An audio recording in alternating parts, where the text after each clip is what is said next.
Hello, everybody. Welcome to the Behavior Business Roundtable. We are back after a week off for a holiday. We had a holiday, and now we're back in action. Is everybody rested, full of fireworks and hot dogs and whatever else we do on that holiday? Hey, threw the back out and had a chest cold the whole time, so we're good. We're ready. Aw. Yeah. You're just bringing the mood down already, man. I'll start with you, Steve. Steve, how's it going? I am in a lot of pain, but we'll make it through. I just won't be my normal sunshine and rainbow self, and I was gonna say that's your rough your for general everybody. demeanor is not that much different than I'm when you're like usually happy so and positive and so happy and jovial is really, I think, how you describe it. I'm like Santa Claus normally.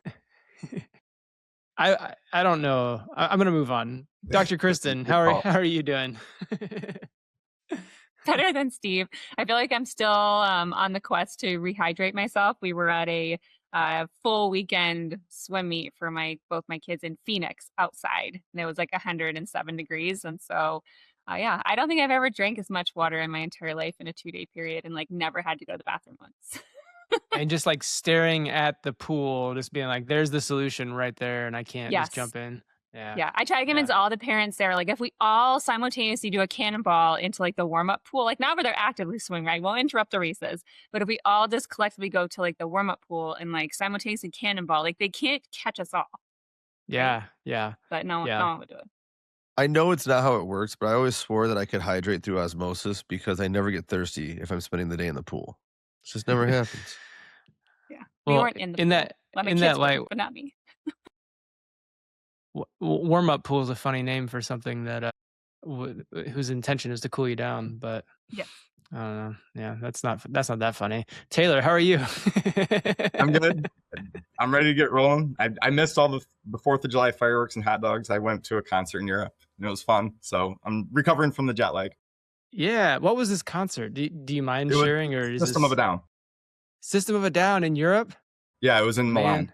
Yeah. Whoa, that sounds amazing. I saw a picture of them with Dave Grohl on the social media recently. Yeah, that was he the one I there or was at. something? Yeah. Ah, you're okay. I want to talk about that now. One of my favorite bands, hands down. Not even because of being like a '90s alternative fan, but like them in particular, I still listen to. Yeah, he A lot of didn't play, but Queens of the Stone Age opened for System of a Down, so that's why he was there. Gotcha. Okay, well, okay. Let's I just talk love that about. Kyle said the social medias, Yeah, it's just the like social the medias. interwebs. Yeah, Yeah. What do you call it? yeah. I don't know. Probably whatever the social media is. That thing on my phone that's always got stuff going on. I like my way better. You guys ready to talk ethics today? Absolutely. Today I thought we would this is actually Steve's idea, and Steve is a good idea. But yeah, I'll give credit where I it's thought you were due. going to take it. I thought for sure you were just going to take it. No, I'll give credit where it's due. It's a good one.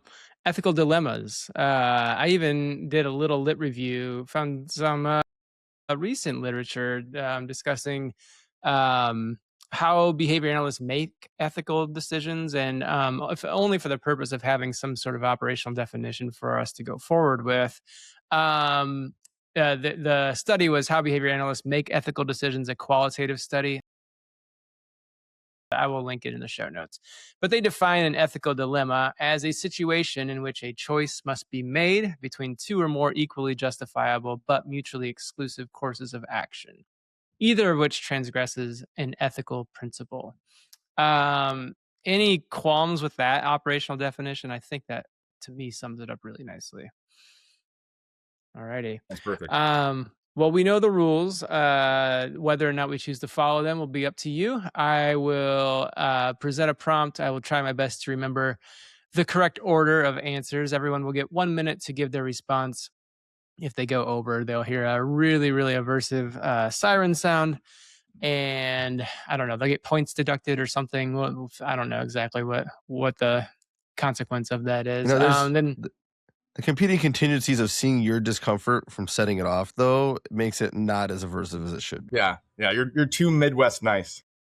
I don't know, I'm feeling fired up now. I got System of a Down songs in my head. I'm like ready to rage against the system. Cool. Let's start with, Kristen, you're first on my screen here. So I'll go ahead and start with you on this one. I'll present the dilemma and get your response. One of your highest performing BCBAs, this is hypothetical. This would be, pertinent to a business owner, but one of your highest performing BCBAs consistently achieves outstanding client outcomes, but frequently bypasses organizational procedures because they believe doing so results in better clinical care. At what point does professional autonomy become an ethical concern, and what would you do in this scenario? Am I answering this as a business owner or as the BCBA that is engaging in not adherence to organizational practices? Ooh, doesn't specify. You take it down the road that you feel would best exemplify your opinion on this.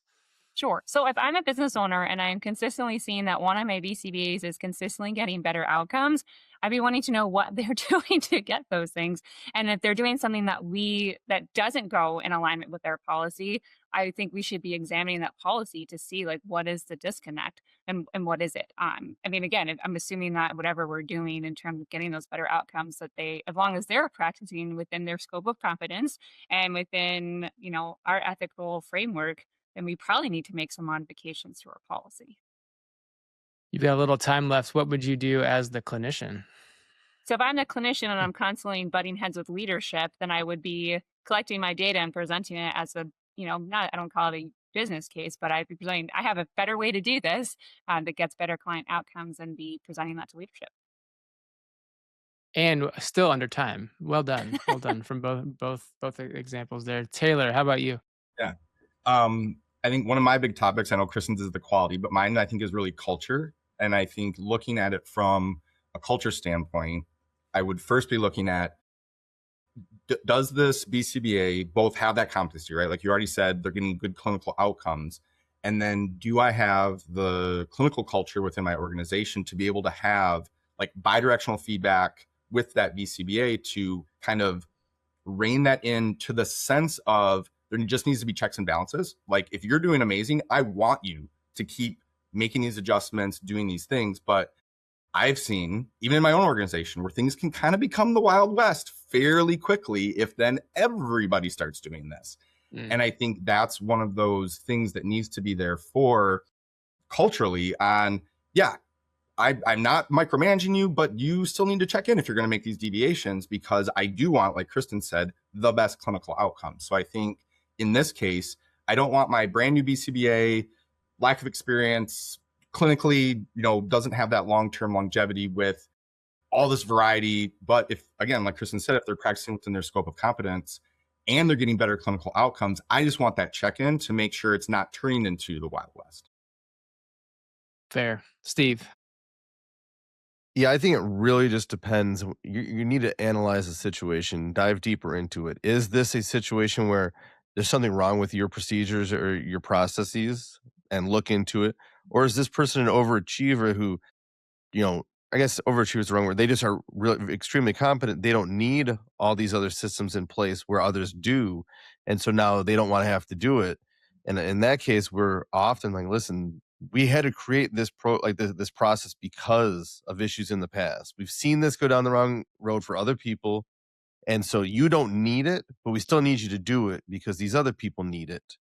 Or, like I said, like if they're just doing it a better way, then we reanalyze it and maybe give them a position of power to teach the others how to do it their way that's more efficient or more effective. Oh, go ahead, Kristen. That's a good point that you're bringing up, Steve, like in terms of, why do we have to do it? And if it's just everyone has to do it this way, but is it we're doing it this way because we need to create some kind of documentation for audit, right? So if a funder wanted to know, how did you approach this and where's the documentation for it? If that person is skipping that, like that would be problematic, right? Even if it's leading to better outcomes. So I think to your point, Steve, we need to do a deeper dive in terms of what places are they deviating, and is it something that can be replicated? So just Taylor's point, if we have really talented clinicians and they have different skill sets and they're able to go through things quickly or differently, there may be that Taylor in particular is allowed to do this, but some other folks at the agency aren't, because we need to be able to ensure that people are acting within their skill set. Yeah, Taylor. I think I'm going to split the difference, Steve, on what you had mentioned, because I think to that point, I was already thinking that before you even said it. Like, yeah, these policies and procedures are in place because we've seen things go crazy before. But I know, at least for me personally, if someone says I have to do something just because I have to do it because it's policy, I'm going to leave. Like, if it's like, this makes no sense, I'm not getting as good of clinical outcomes, bye, see you later. So I think that's where, if we have the case where you've been a demonstrated good clinician with demonstrated better outcomes, I think then it becomes, again, if you have the good clinical culture, you can tell essentially your entire staff, hey, we're going to let Susie deviate from some of these procedures, but these other ones are in place for the younger clinicians or the clinicians that need better oversight, or so we don't go down this negative path of poor clinical outcomes. So yeah, Susie's great. She's checking in with me. Everything's good. But for the rest of you, we're still going to do it this way. And that's a very dangerous position to be in for culture and morale. But I think for those, like for the outcomes, right? Like, hey, Susie's cases are getting better outcomes by deviating from this, but we're still wanting the overall organization to maintain this. And again, it becomes tricky. I think there's like another piece there though, Taylor, in terms of like, we have to do this because policy says it. I do think there's often really big miscommunication in organizations. Like sometimes that policy really does exist for something, like I said, from a payer source. So a certain funder is like, we have to document this, it has to be done in this number of days or whatever it is. So it may not be well, we have to do this way because I said so, if no one explains like the back end. And I think people are more like willing to be like, oh, okay, that's like still a stupid rule, but I get that you need it so we can bill and practice appropriately. Goes back that I keep mentioning like every call, like transparency Yeah. it's really important. Yeah, and that was going to be my thought. As long as I know why I have to do this nonsense thing, then yeah, sure, I'll do it. If it's from a payer standpoint or an audit standpoint or legal standpoint, yeah, I'm good doing that. And I think that goes to the culture. Sorry, Steve, one more that I'll give it to you.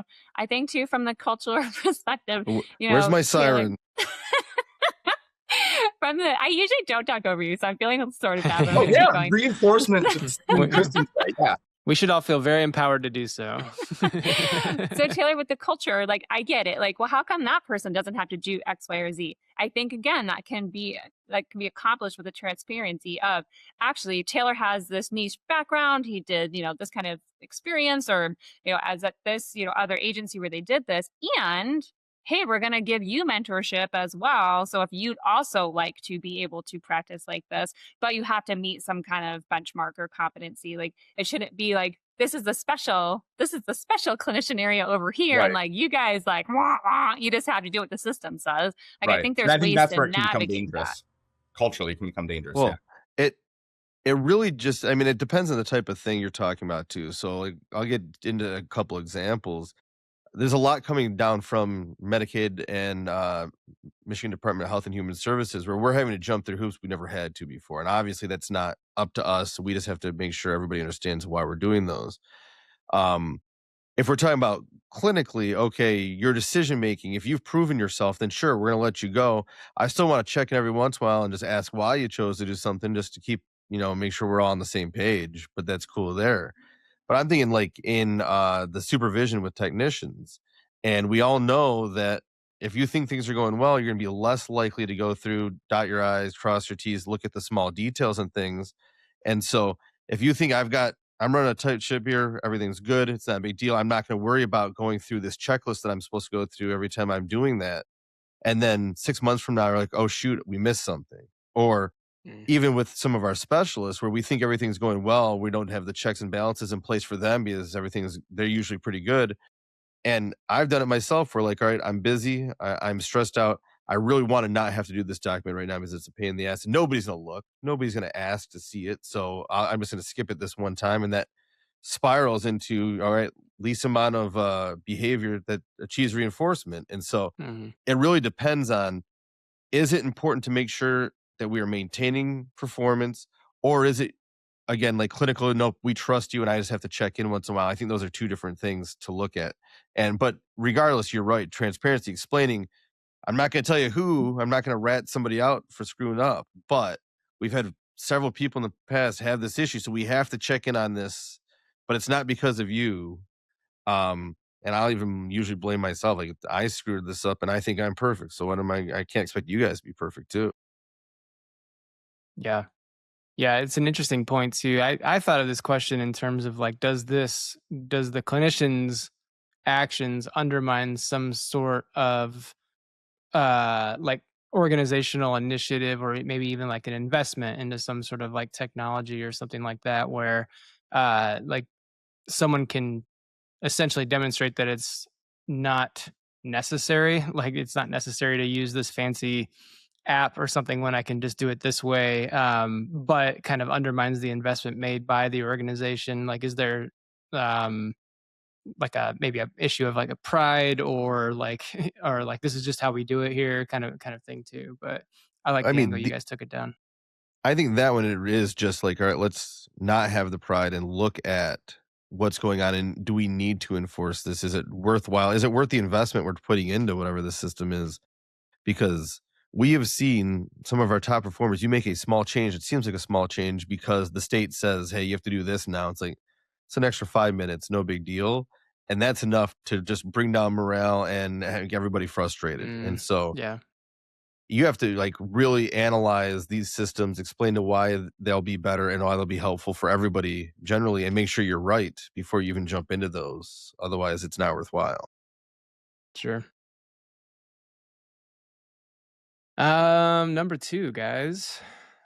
A referral would significantly benefit your organization financially, but your team lacks the experience and resources needed to safely provide the level of care the client requires. You accept this case while building competency, or do you refer elsewhere or some other option if there's another one? Taylor, go ahead. Yeah, I think when I read this ahead of time, I was like, this happened exactly to me and at my organization, the one that I now own, where my early career, even grad school, like we worked with some fairly challenging behavior. I think Kristen was my very first supervisor. And then right out of grad school, I worked at a company that had young adult and adult programs where it was significantly severe challenging behavior. I was trained as a physical safety interventionist to be able to train all of our staff. So I have a fairly thorough and competent background in treating challenging behavior. But our staff here at my organization that I started are fairly new clinicians, had their experiences in EIBI, right? The cutesy little VB map. We're moving them to school. And we had a referral come in, and like all mom and pop businesses, you struggle financially, but this would have been amazing to add on a new client. And we had to decline it because I think this will be maybe more in my follow-up, but I didn't have the time to supervise and mentor my clinicians. I think they could have done it. I know I could have done it. I know organizationally we could have done it, but I didn't have the time to be able to devote to that one individual client while I'm wearing all the hats of clinical leadership, business ownership, and all that. Steve, to you. Yeah, it is going to be just case by case scenario. I mean, is there somebody in the organization that can supervise others and help them get that competency?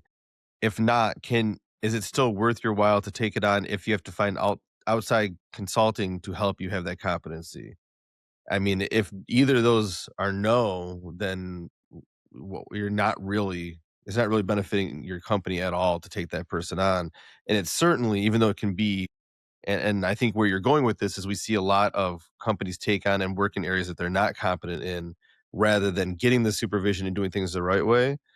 And I'd hope that at least even on paper, they'd agree that, oh no, we'd never do that, even though we know they are. Um, but I think that's probably the most dangerous route to go because it's hurting, the science as a whole, it's hurting our field, making us all look incompetent and opening yourselves up for lawsuits and what else. Yeah, I mean, or a loss of a certification. And so assuming that everybody knows that and they're doing the right thing without being jerks and just, taking chances, it's really going to be like cost benefit analysis every time. We could also think about, is this benefiting the client? So much to say on this. I'm really going to struggle with my minute. So I see so many organizations, that's their intake process. The first thing they do is do verification of benefits, right? That's our first question. Do you have a funder that we are currently in network with? That's the first question. And it's not a clinical person that's asking it. Then, oh, when are you available? we have an opening when you are also available. Neato, next. Now you're just ready. You're just ready to come to organization. And there's zero risk benefit analysis for that client and other clients in that clinic that are happening, or the staff that are going to be working with them, especially if they're going in home unsupported. There's just an RPT. Hopefully your supervisor comes every 2 weeks. And then we have kids who are in services, and they're getting those outside consultants, Steve, that are coming in. We see zero progress, increase in challenging behaviors, staff are quitting on this just huge revolving door cycle, right? And then, oh, actually, we've like given it a good 8, 9, 10, 12 months. Actually, this isn't a really good fit for our organization and we're going to discharge you. Mm. F Now, minus. I will point out, I 100% agree, but it did say that they would significantly benefit. Oh no, maybe not. I was reading that No, wrong. I yeah, was it was No, thinking, it's going to benefit your organization financially. I was already Yeah. thinking that we Yeah. had lined up that this was good for the client as well, but that is a very good point. Well, I don't think anyone's looking at that lens. They're looking at, can we get a bunch of money and we'll fit in the schedule the holes in our schedule, super duper, let's take them. I'll counter that slightly, Kristen, because I have heard people say we were in this scenario where, yeah, we didn't feel clinically ready to take on the client with these specific needs, but we didn't trust where they would end up. Like, if not us, then who? So almost like we felt like if it was, and I'm not advocating for this. I'm just saying I've heard this before. Like, but I didn't like where they would end up if we didn't try. So that's why we took this person on. And I'm not saying that's the right thing to do, but I don't think it's definitely, there's definitely money grabs to be had by unethical business owners. But I also feel like there is some of that kind of protected, or you know what I'm saying? Like we want to look out for this person and help, even though maybe we're not. We overlook our barriers here. Does that make sense? It makes sense. Taylor, I'm not saying it's correct. Go ahead, Taylor.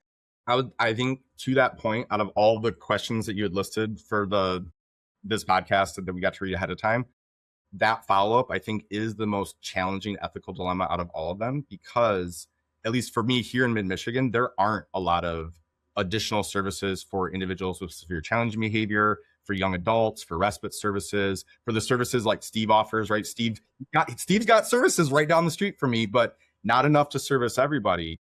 And I think that, to me, that has been something where me and my clinicians have talked for hours about in certain situations and for certain cases on, if not us, then where?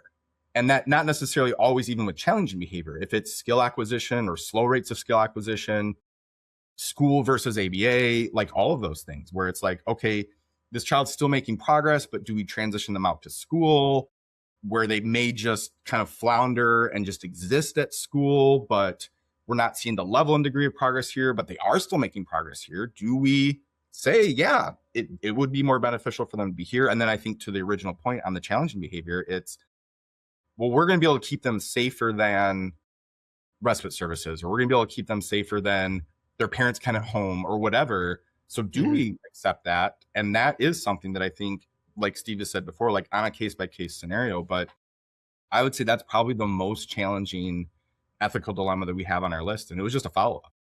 Yeah. Similar, but a little bit different. We have somewhere, we do have the expertise. We have the person power to go in and do it, but there's barriers in their environment that prevent us from being successful.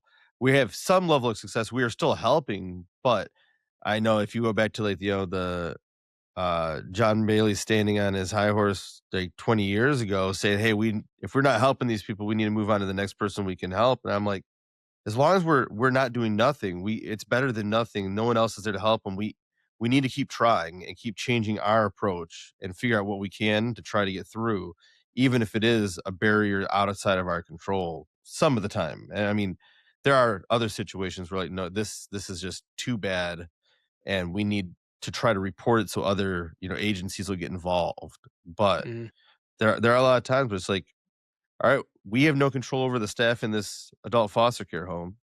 We're telling them what to do. We've been successful with this person in other settings. They're just not listening to us. We're reporting them. No one's doing anything about it. But we're still teaching some skills. We're still making some progress. We just can't control the fact that they won't react in a way that doesn't reinforce the target behavior.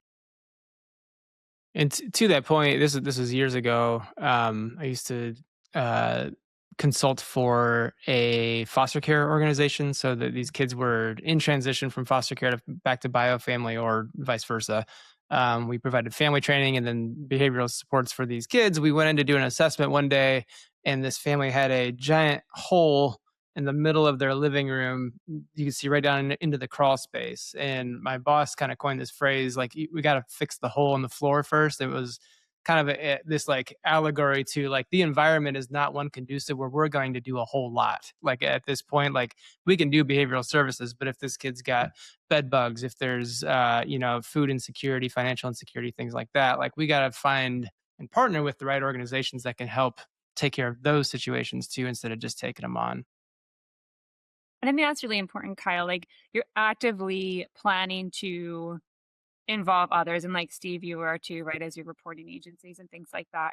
I just don't see a lot of that collaborative care, like, or that kind of whole model where it's like, it's not just us who are going to do this.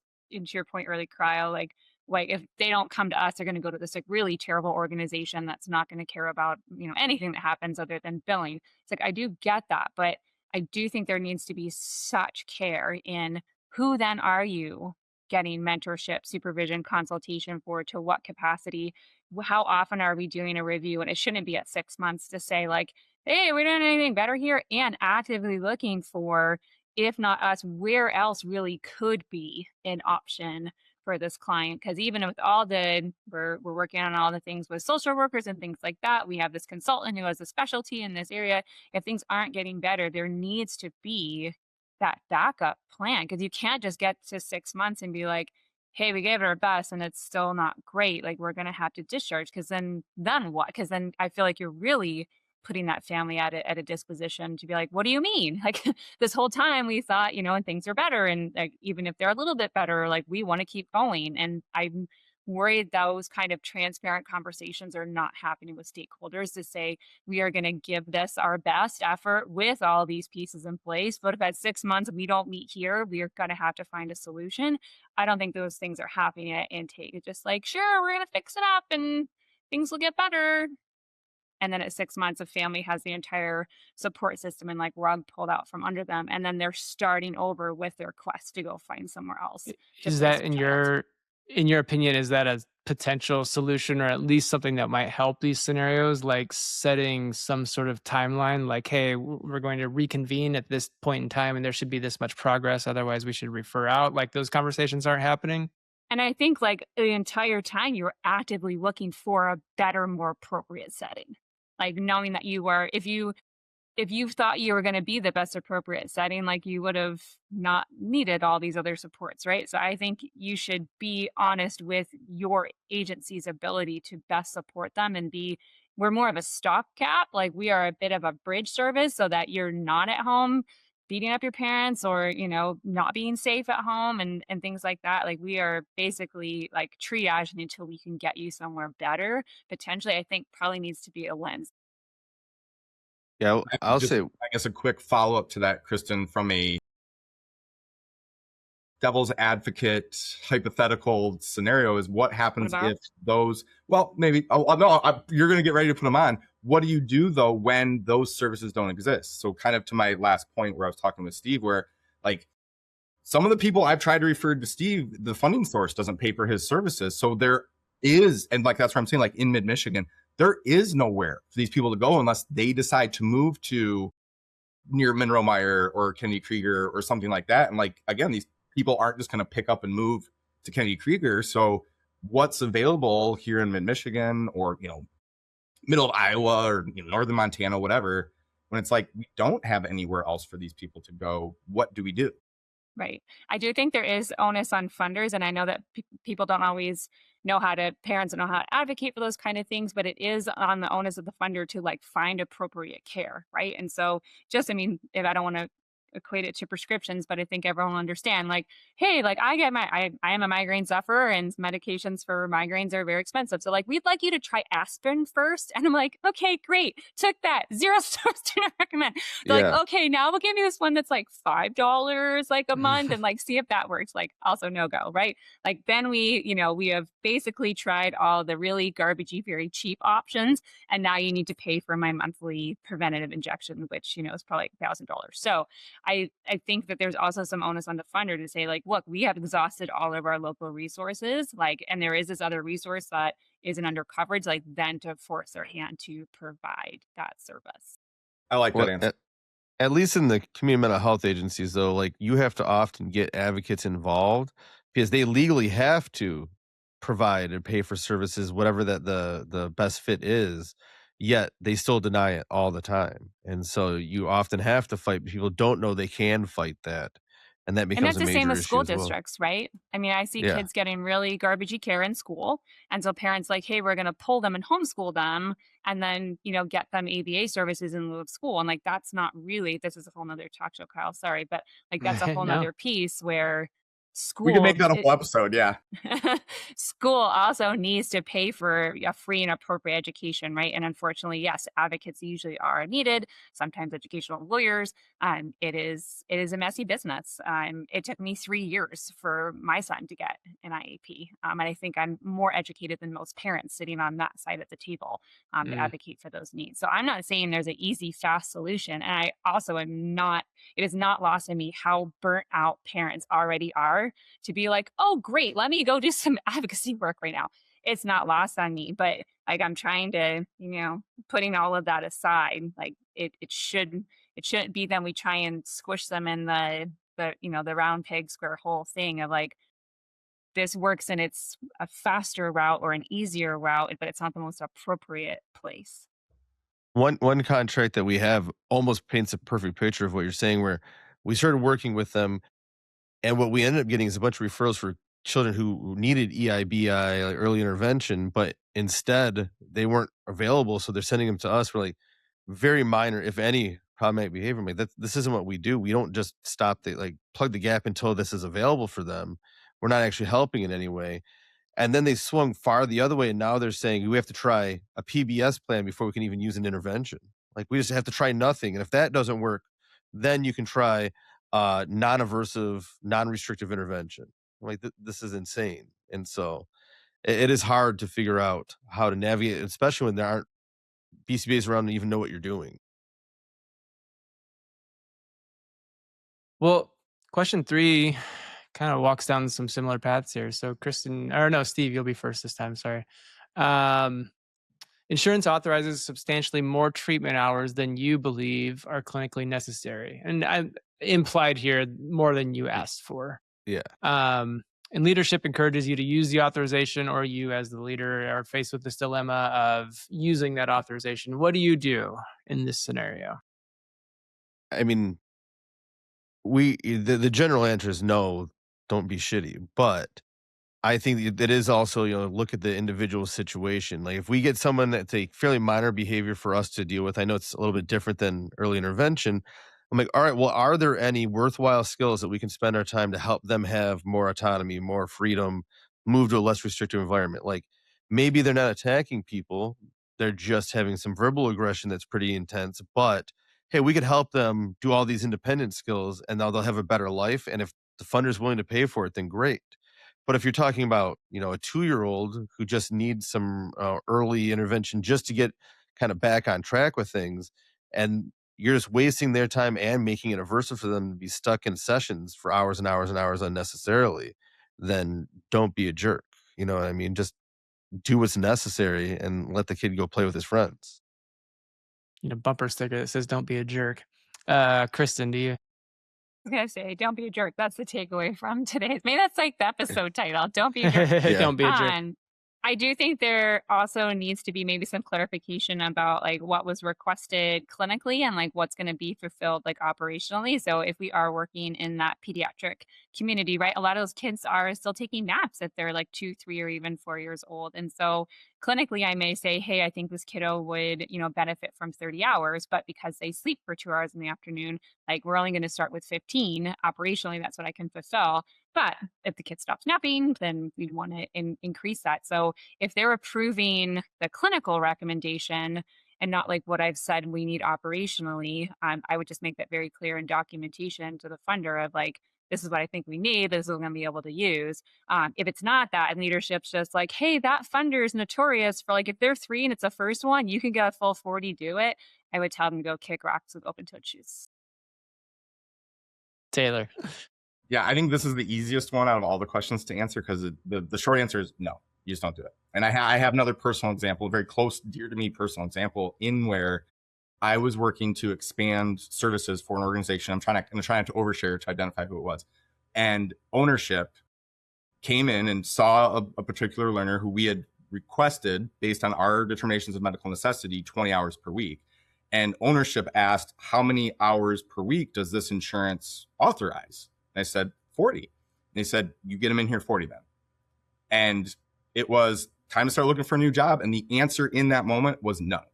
Like, we're doing this based on medical necessity. We're doing this based on our evaluations, outcomes, all of those things to say 20 hours a week is what I'm recommending for this kid. I'm not going to deviate from medical necessity in this situation. And I'm also going to be looking for a new job now because I'm not going to be okay with leadership acting in that way or ownership acting in that way. They're on. Here we go. Kristen. They're on because I have nothing but the utmost respect and empathy for parents, but I also know it's not always just leadership that is pushing for I need more hours, right? Because I work.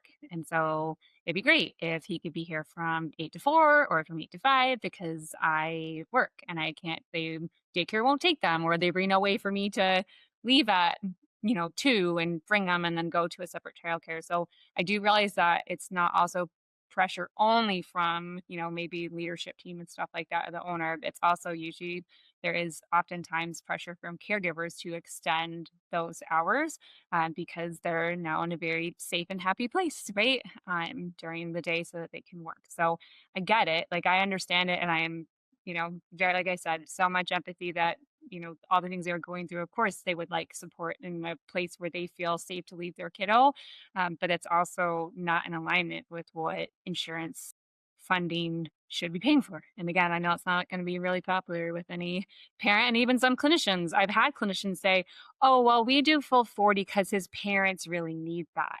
And I was like, "Oh, hold on."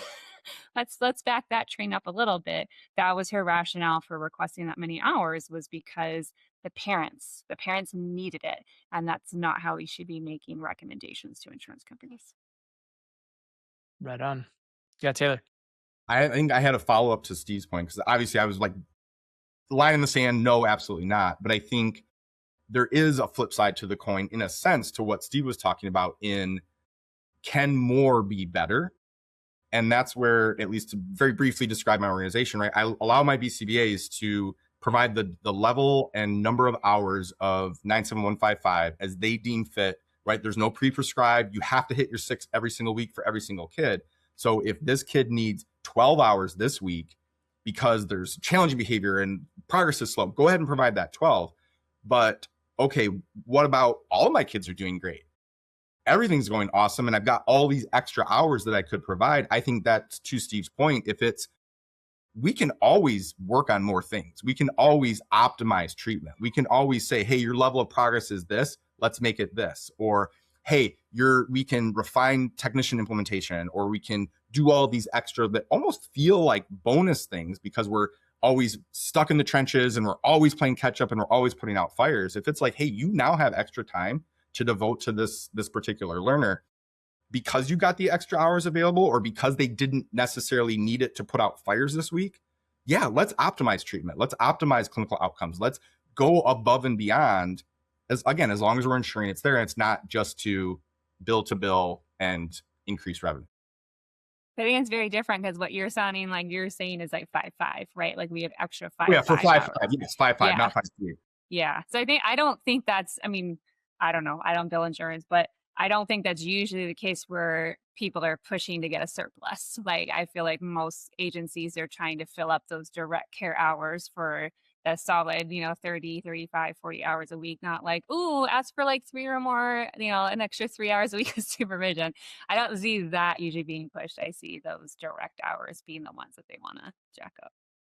Hmm. I don't disagree in the supervision. I think that most places are adhering to that 5% because that's what's dictated by the BCBA's RBT supervision, which is not the same as case supervision, in case Right. anyone was I confused. wish we got rid of the term supervision.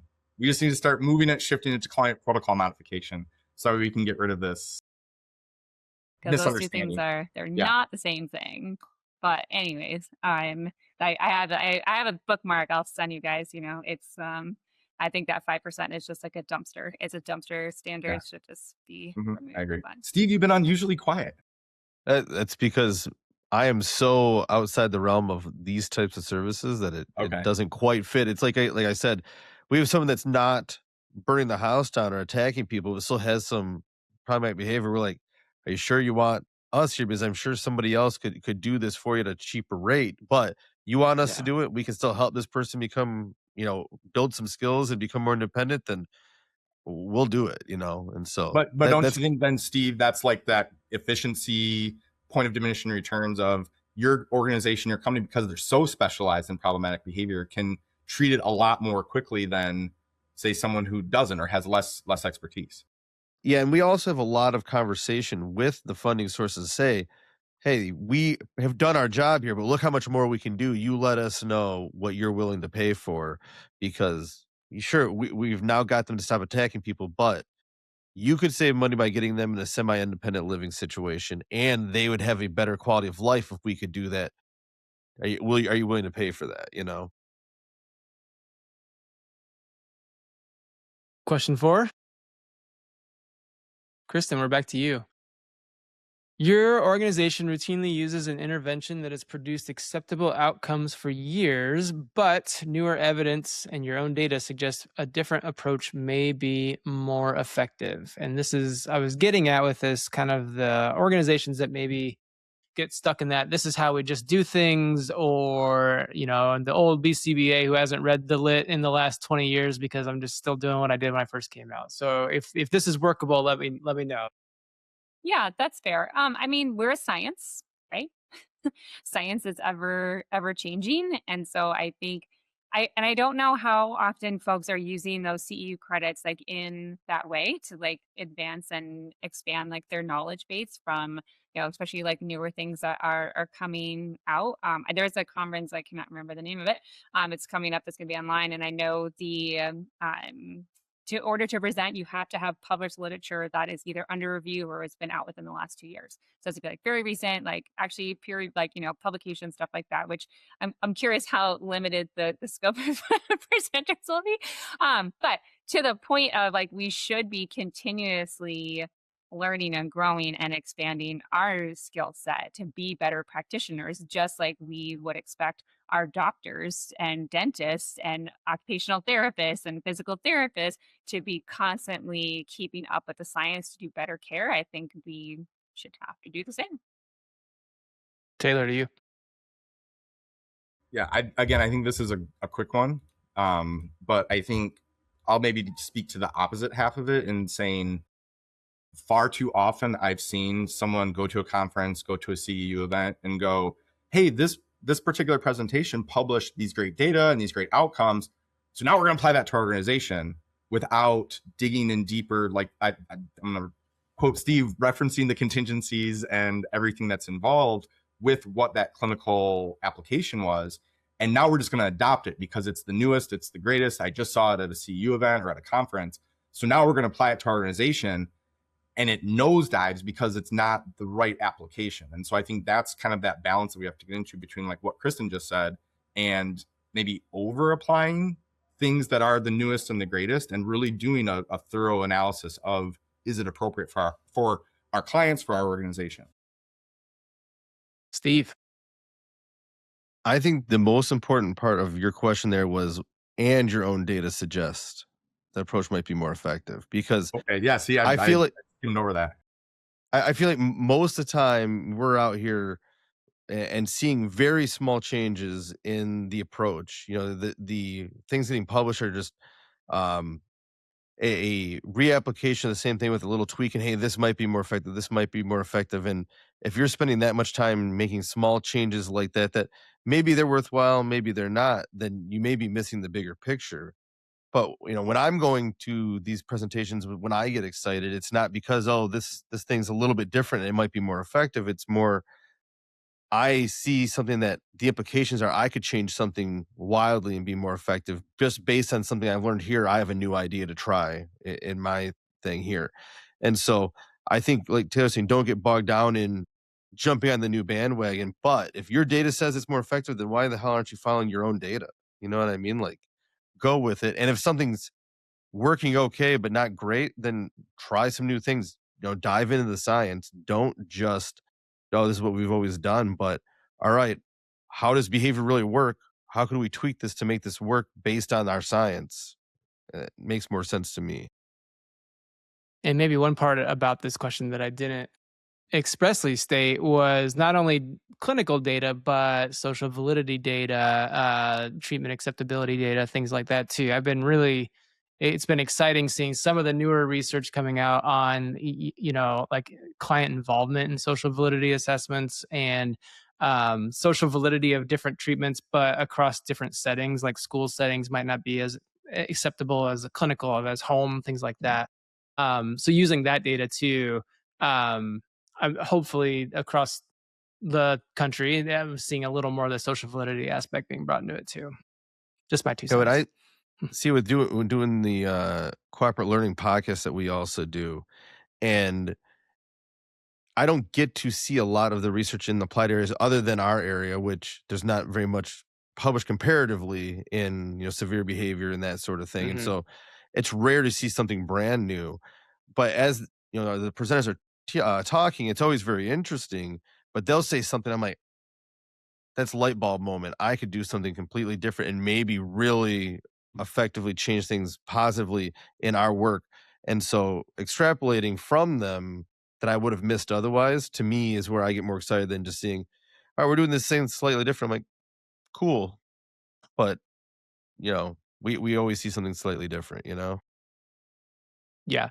Yeah. I will say being regularly exposed to new research through that initiative has been really, really beneficial to Yeah. me as a practitioner and clinician. It's just like getting not only interaction with the literature, but also the people who did it. Because I read research sometimes and I'm like, what did that actually look like? Like I'm reading it, like, okay, I see it was in the 5 by 5 meter space, like, all these things. I'm like, but what did you do? And it's nice to be able to have that perspective when learning. So little plug for the show, I guess. But I don't know. Any follow up on that one? Moving right along. Taylor's first. A respected BCBA's client appears to be making excellent progress, but an audit reveals documentation and data that don't fully align with the clinical record. How would you respond, and when does questionable documentation become an ethical issue? I think maybe I have a quick follow up to this question before I answer. So maybe if you can pause my timer, I'd appreciate it. When Pause. you Yep. say Absolutely appears, not. oh, all right, I'll be quick. When you say appears to make great progress, are you saying based on the data it's looking, but actually in person, oh man, this kid's floundering? Or you're I would saying like, say no, actually when I walk by, he does make good progress, but just the data's not matching up. this question really, as I was writing it, I had a specific instance in mind where we were celebrating during a peer review how great the graphs looked, but I was like literally looking out the window at like this kid eloping and Okay. plowing over people outside. So like, how I guess in that dilemma of like, do we celebrate good data?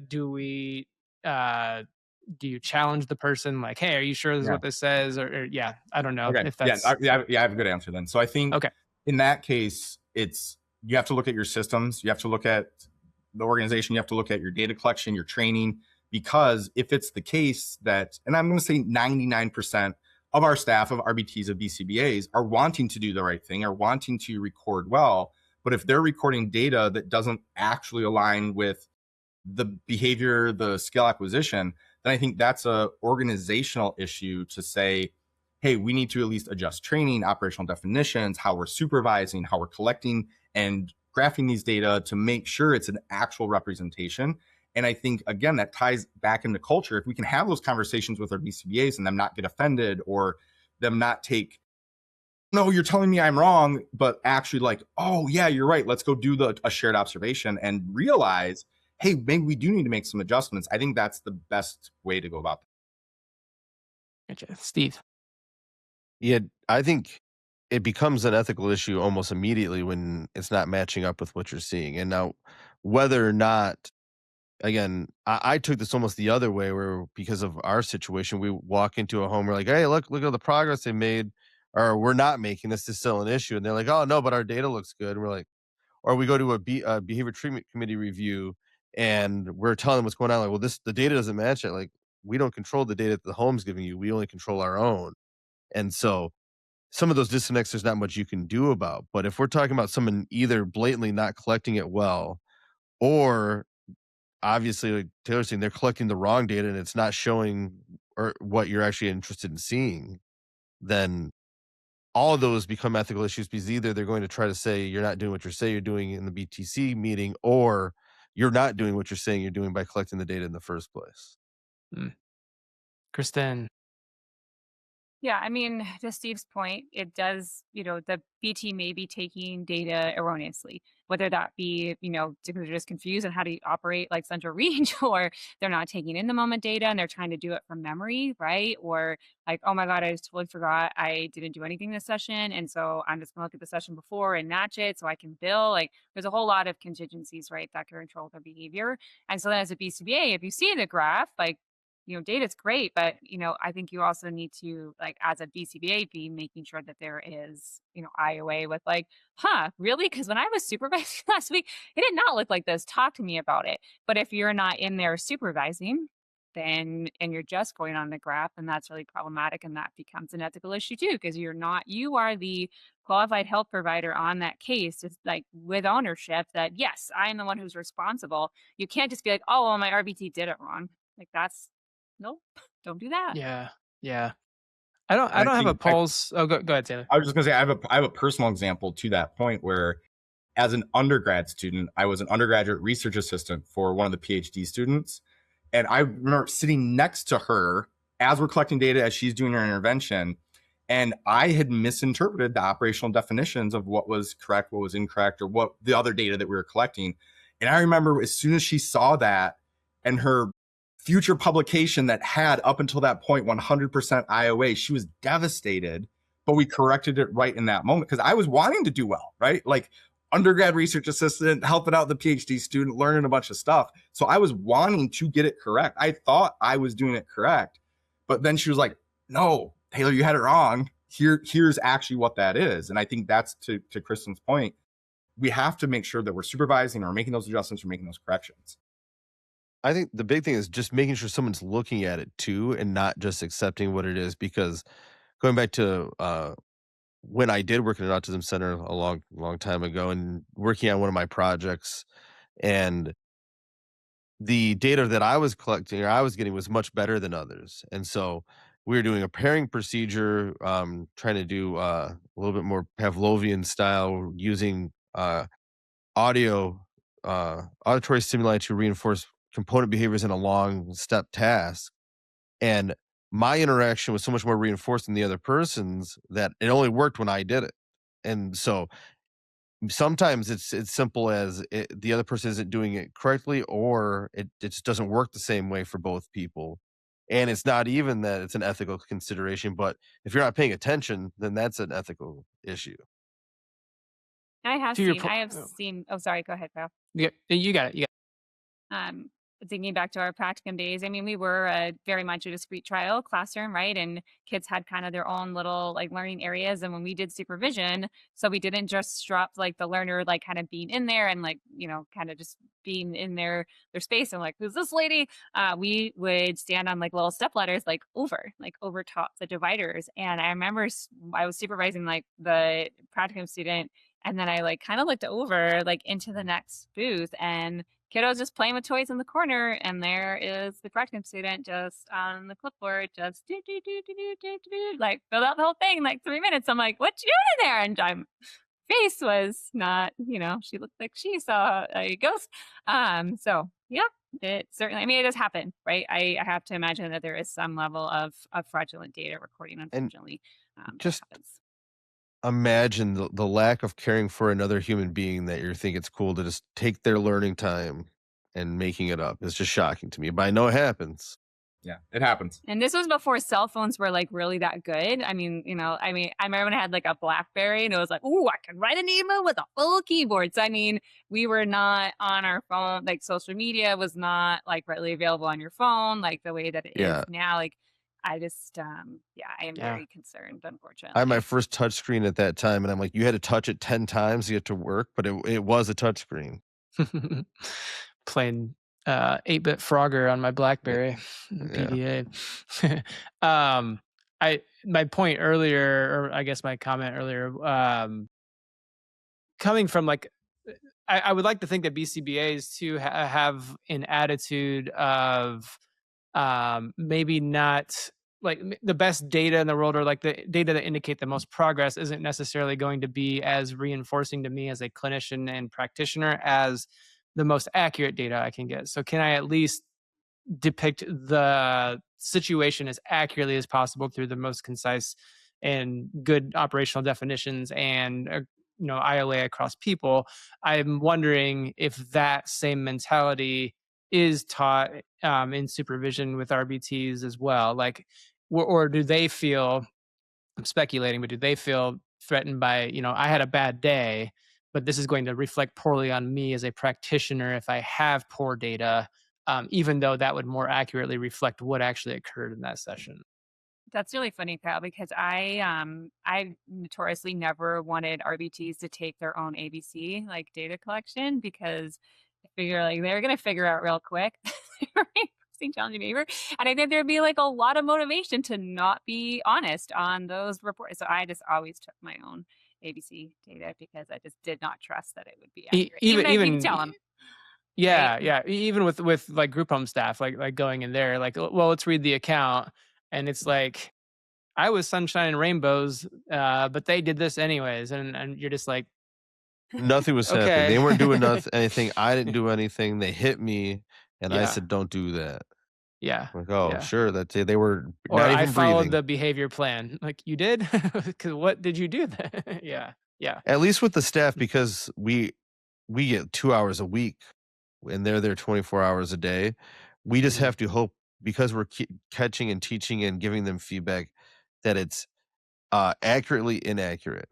Like, that everybody is like, you're only getting 70% of the picture, but at least you're consistently getting 70% of the picture. And so that, Yeah, like, when it's out of your hands, there's only so much you can do in some of those situations, except for probe while you're there if you're talking about skill acquisition. But if you're just talking about problem behavior data, then you yeah. can only The do what you best would can be do. like when my client would answer the door, like, I'll go tell them you're here. Like, no, actually, yeah, you're good. I'll just sit over No, here with you. Yeah, yeah, yeah. I'll get a yeah. better picture if that I've had reactivity is recipient gone. rights officers tell me to show up, walk in the door, not say anything, and see what I know happens. they've told me to do it like late at night too sometimes, and I'm like, I'm not gonna do that. But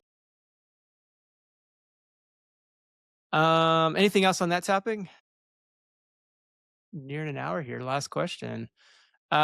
Steve, you're first on this one. Your organization has the opportunity to rapidly expand services to meet community demand, but doing so would require larger caseloads and potentially less experienced supervisors. How would you balance increasing access to care with maintaining clinical quality? I have never once seen growing too fast work out well. It's not like, oh, we're gonna grow fast, then we'll get everybody back up to speed and everything will get better later. It just continues to fall apart, continues to hit the fan. And the only way to do it well is to find someone that you can bring into a position to oversee others. Make sure they're doing well before they do it, and then put them in that position to have more of a team under them, because you start giving people power that they're not ready to take or that they don't have the experience to do. It's not in their competency area like anything else. It is going to get ugly very quickly. And so sometimes, I mean, you can choose between trying to help everybody a little bit and go very badly very quickly, or you can make sure you're really helping the people you're helping and then take on more as you're really ready and being strategic about it. But nothing good can come from just jumping in head first and hoping it'll all work out. Kristen, a quality question.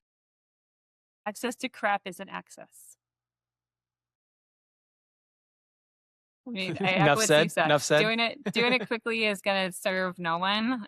It is going to just it's going to reduce the quality for the people that are already in care, and then significantly reduce it for those who are going to be accepted as they expand at that pace. That's the clip right there, Kristen. Taylor, round us out. This is a whole soapbox for me, and we could make our whole podcast next time about this. So I think I love both those quotes, that I've never seen an organization grow really fast and it turn out well. And then access to crap is still crap. I like both of those, and I think maybe I'll leave it with that, and I'll concede my time. Do we just save it up for like future episodes, like every question we're under? Well, I mean, I can maybe dive into my own follow-up and just saying, I mean, there's waiting lists everywhere in the country. The supply demand inequity of BCBAs to patients needing care is so profound that we don't have enough, and you can't continue to scale if you don't have the right people to be able to do it. I think the big issue is people don't even know what skills the right people need to do it. So they just assume, oh, you've supervised someone before, and just let them go. And it does not usually work out that way. Or they just have letters. Yeah, but I think that's part of my soapbox that we could talk for hours about. Is I've had organizations that maybe leadership wasn't part of our culture or had experience in ABA therapy, and just went, you've got the letters after your name, so you can do all of these things, so go do them. And maybe an inexperienced clinician or someone that didn't have a good mentor or good tutors or good leadership skills just goes, oh, okay, that's what I'll do then. And then they flounder, and they don't do well, and they struggle, and they burn out, and then they leave the field. But that's it. I'm done. I don't even have devil horns here, so I'll wait till I can Amazon some. We'll have a new segment called Taylor's Soapbox. Okay. I do like how we ended there. Any other follow-up or rebuttals or final thoughts? Not without taking another 2 hours. per Steve style. Yeah. Well, Kristen Byra of Upskill ABA, Taylor Barker of Ebb and Flow ABA Therapy, and Dr. Steven Sparks of Sparks Behavioral Services. Thanks once again for joining Behavior Business Roundtable, and we'll see you all next time.